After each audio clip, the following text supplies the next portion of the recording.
A stereotype is an ending point. No attempt is made to learn whether the individual in question fits the statement. A generalization, on the other hand, is a beginning point. It indicates common trends, but further information is needed to ascertain whether the statement is appropriate to a particular individual. Statements regarding typical cultural patterns can be called generalizations. They may or may not be accurate when applied to specific individuals.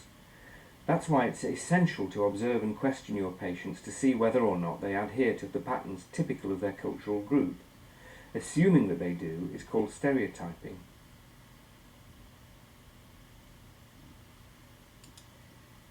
Knowing that Latino patients tend to be expressive, while Asians tend to be more stoic, can help remind you to pay attention to a Japanese patient's pain needs, but it doesn't mean you can ignore the moaning Mexican patient.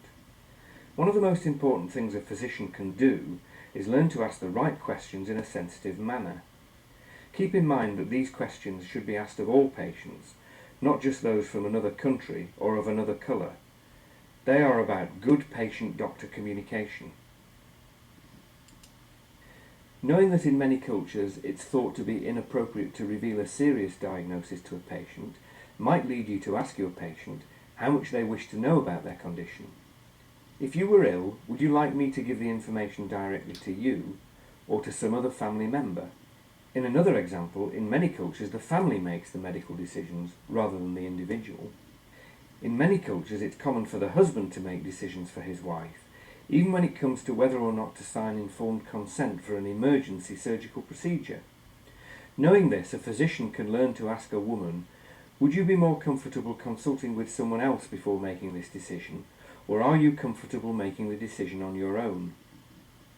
Assuming that the woman wants to consult her husband would be stereotyping. Keeping in mind the possibility that she might, and then asking, is using a generalization.